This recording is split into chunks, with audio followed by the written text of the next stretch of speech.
falando com vocês sobre um tema tão relevante e tão atual, que é a imigração. Hoje eu venho para cá para falar sobre a imigração africana. Ou seja, teoricamente, na realidade, hoje, se a gente falar da imigração africana, praticamente os outros não nos veem como imigrantes, para ser honesto. Porque se a gente pensar bem, com mais profundidade, o que está acontecendo na África é apenas uma continuação da escravidão. Porque hoje em dia, se a Europa quis reescravizar a África, seria uma tarefa absolutamente fácil. Porque não sei se vocês se lembraram ou não, durante a escravidão, a Europa não tinha um plano de ficar na África.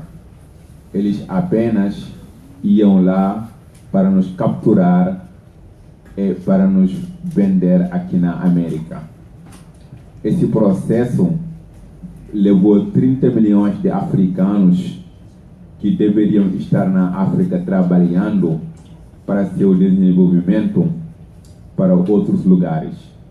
Por causa disso, que toda vez que eu falo sobre a África, a primeira questão que vem na minha mente, o que seria a nossa vida sem a escravidão? Nesse momento, o que eu e 50% da população, ou seja, 55% da população brasileira, que também é africana, estaríamos fazendo? Sempre eu faço essa pergunta. Mas a escravidão de fato aconteceu. Desses 30 milhões, 5 morrerão no Oceano Atlântico, resistindo, vindo para cá. Desses 30 milhões, 5 milhões foram parar no Brasil. Esses 5 milhões de africanos deram vida a 120 milhões de africanos aqui no Brasil. Praticamente 55% da população brasileira é africana. Aí você começa a pensar, você percebe o seguinte, que na realidade a escravidão não acabou porque a Europa estava consciente que estava fazendo a maior atrocidade de todos os tempos. A escravidão não acabou porque a América estava consciente que não era para comprar gente. A escravidão não acabou porque a África resolveu se organizar finalmente e lutar. Não. A escravidão acabou simplesmente porque a Europa criou uma máquina. A máquina a vapor. A maldita máquina. A máquina produzindo mais e melhor, aí a escravo virou parasita. Aí não tinha como se sobressair. O que aconteceu então? Aí precisa de matérias-primas para alimentar a máquina. A busca de matérias-primas levou a Europa a iniciar a colonização. Com a colonização, a Europa deveria mostrar à África que nós éramos uma população sem civilização, uma população sem cultura. Então eles foram levar a cultura e a civilização deles para nós. Historiadores africanos do mundo inteiro lutaram, estudaram e mostraram para efetivamente que nós éramos só cultura e só civilização. E aí você começa a pensar, no começo da colonização, a Europa levou seus missionários para facilitar a tarefa, para tentar nos domar através da igreja. Não conseguiu, porque percebeu que nossas raízes eram muito mais cristalizadas. Um dos historiadores que lutou muito era esse daí que eu chamo de Cheikh Anta Diop, que o Brasil inteiro conhece, ou pelo menos deveria conhecer, porque para nós ele é a maior figura do século XX. E aí você começa a pensar, você de fato é africano, veio para o Brasil para viver. Aí você percebe que quando a Europa tentou levar a igreja, quando a gente diz não à igreja, a Europa usou o plano B. Que plano B é essa? Era explorar nossas diferenças, ou seja, utilizar as nossas diferenças que eles chamam de etnia. Aí você chega no Brasil, gente, uma etnia é apenas uma grande família, nada mais, que as pessoas usam para se organizar, para defender seus valores que eles têm em comum.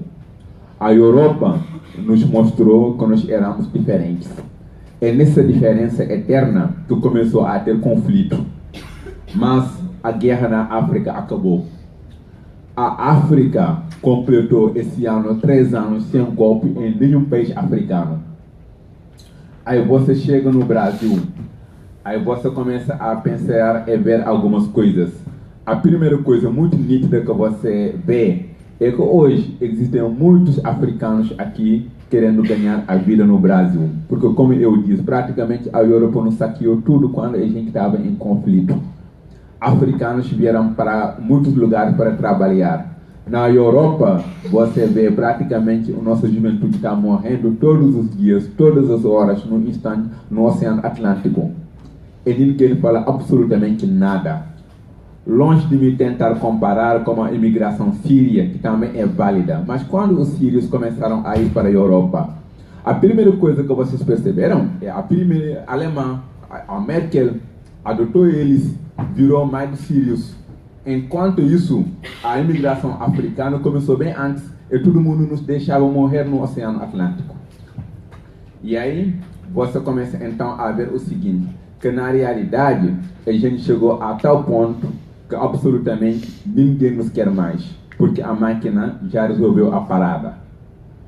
Você começa a pensar de uma forma mais profunda, você chega no Brasil, que é o país mais africano fora da África, o Brasil que deveria ser o primeiro a defender os africanos, mas não. O Brasil se tornou praticamente um aluno perfeito da Europa. Porque essa questão de estabelecer fronteiras, essa questão de explorar as diferenças, isso é europeia, gente. Não é africana, muito menos brasileira. Até porque, lá na África, as fronteiras que estão lá não foram feitas por nós, foram feitas fora da África e sem os africanos.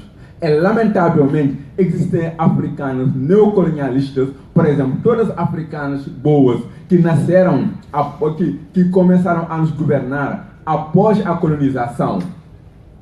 Estou falando de Kwame Nkrumah, estou falando de Cheikh Anta Diop, estou falando de Amilcar Cabral, estou falando de Stephen Biko, e tanta gente. Todos eles morreram por seus povos.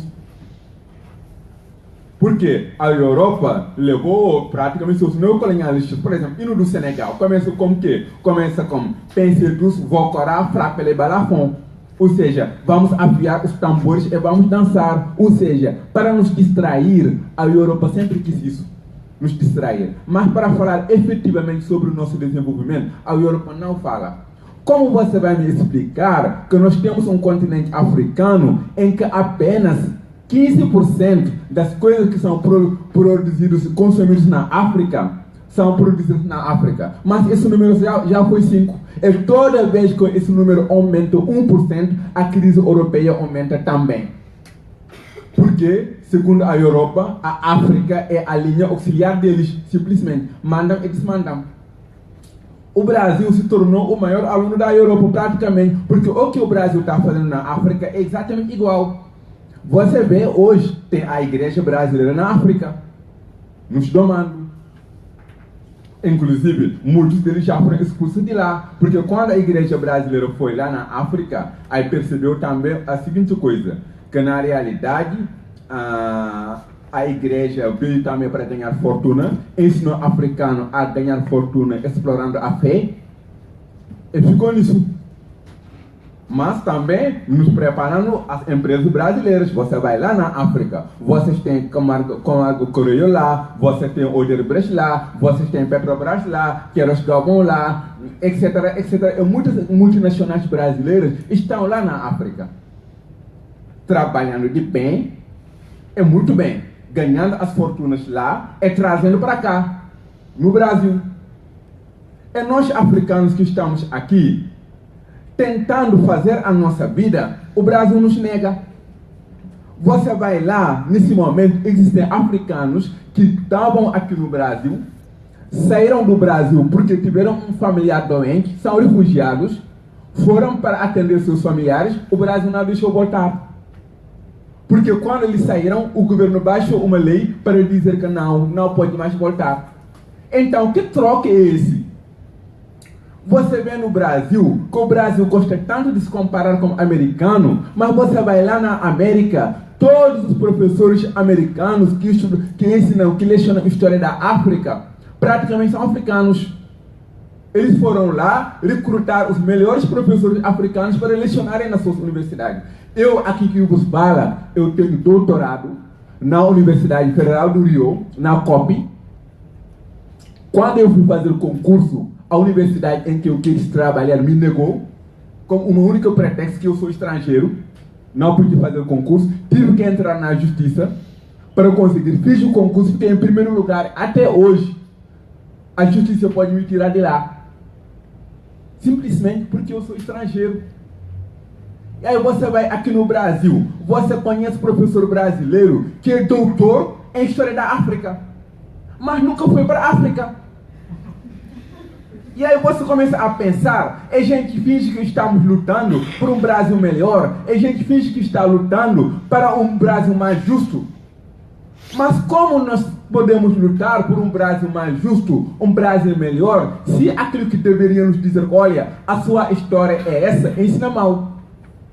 Então, afinal, você começa a ficar perdidaço com a luta brasileira sobre a questão racial, sobre a questão cultural, sobre a questão toda.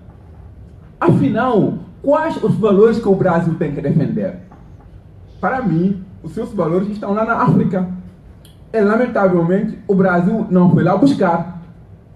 É como o Brasil não foi lá buscar seus valores, nós africanos viemos para cá, e também a África errou claramente, porque depois da colonização, a África também deveria correr atrás de seus filhos.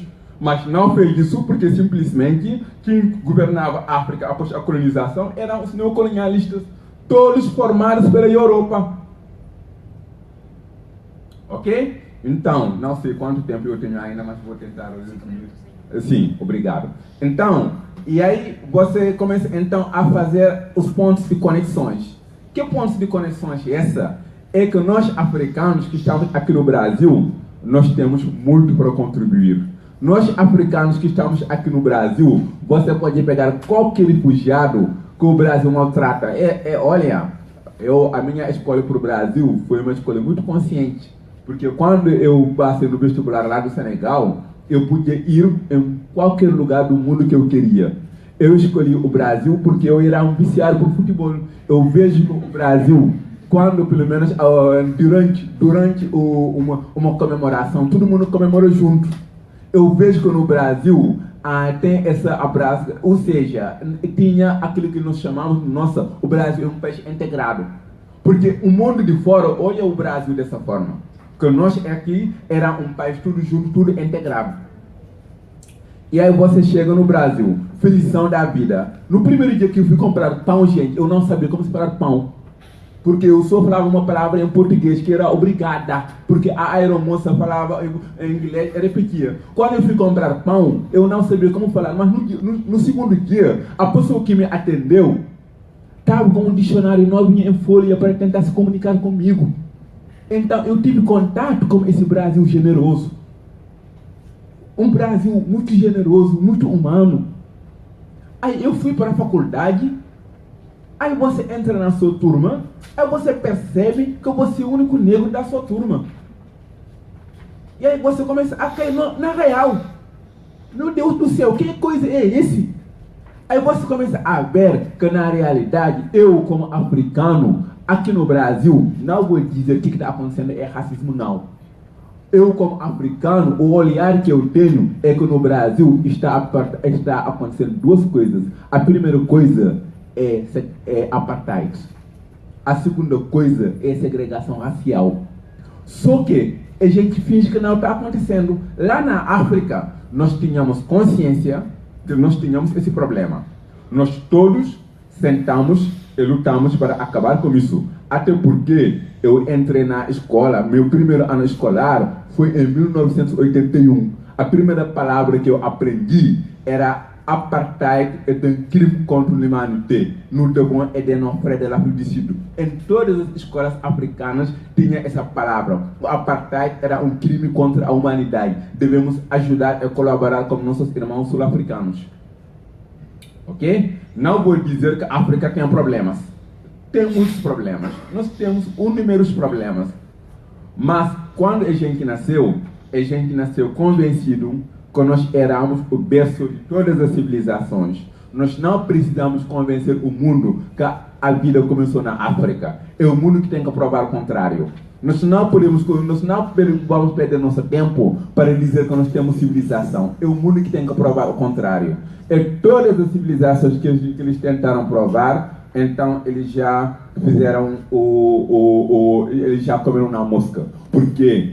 A Europa saqueou nossas riquezas. A Europa tentou modificar a nossa vida. Mas a Europa não conseguiu jamais tirar a nossa civilização. Muito menos a nossa cultura.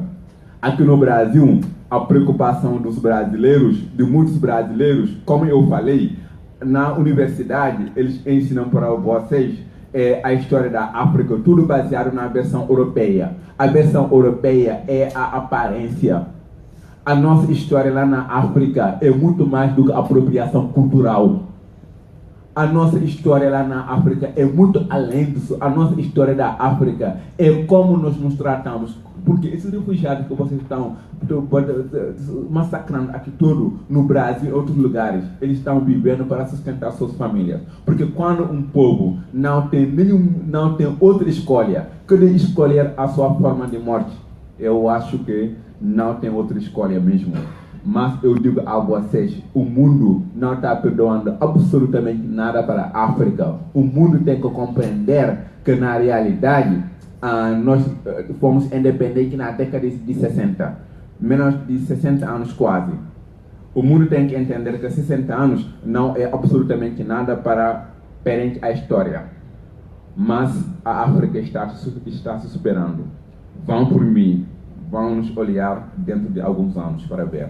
Aquela coisa que todo mundo falava sobre o mapa da ébola. Que toda noite as coisas mostraram os países africanos como ébola. E que todos fecharam suas fronteiras para deixar seu irmão africano morrer. Isso está acabando. Obrigado.